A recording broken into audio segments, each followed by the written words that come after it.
ربنا ظلمنا أنفسنا وإن لم تغفر لنا وترحمنا لنكونن من الخاسرين رب ارحمهما كما ربياني صغيرا رب كريم আসরের পর মাগরিবের মুহূর্তে আপনার আলিশান দরবারে হাত উত্তোলন করেছে আল্লাহ। আপনি তো অন্তর্যামী, কি জন্য এখন হাত তুলেছে আল্লাহ? আল্লাহ আপনার হুকুম বিবাহ যে ছেলের মধ্যে হয়ে গেল আল্লাহ, তাদের জীবনের মধ্যে আপনি সুখ শান্তি দান করে দিন আল্লাহ। এই ছেলে মেয়ের মধ্যে আপনি সুখ শান্তি দান করে দিন আল্লাহ। তাদের জীবন থেকে সমস্ত বিপদ আপদ আপনি দূর করে দিন আল্লাহ। স্বামীকে স্বামীর দায়িত্ব আল্লাহ, স্ত্রীকে স্ত্রীর দায়িত্ব পালন করার জন্য তৌফিক দিয়ে দিন আল্লাহ।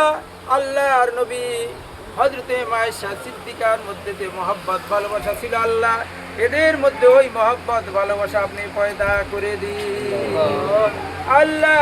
স্বামীর প্রতি স্ত্রীর মহব্বত আল্লাহ, স্ত্রীর প্রতি স্বামীর মহব্বত আপনি পয়দা করে দিন আল্লাহ। পরিবার পরিজন আল্লাহ সুখে শান্তিতে বসবাস করার তৌফিক দিয়ে দিন আল্লাহ। এই নতুন দম্পতির মধ্যে আল্লাহ ঈমান আমল নিয়ে বসবাস করার তৌফিক দিয়ে দিন আল্লাহ। আমরা সবাই দোয়া করতেছি আল্লাহ, তাদের জীবন থেকে সমস্ত বিপদ আপদ আপনি দূর করে দিন আল্লাহ। পরিবারের সাথে সুন্দরভাবে মিল মহব্বত ভালোবাসা নিয়ে বসবাস করার তৌফিক দিয়ে দিন।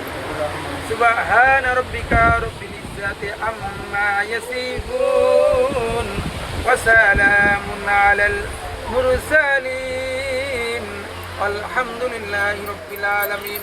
ওয়াজাল আখিরা কালিমা ইনদাল মাউতি লা ইলাহা ইল্লাল্লাহ মুহাম্মাদুর রাসূলুল্লাহ।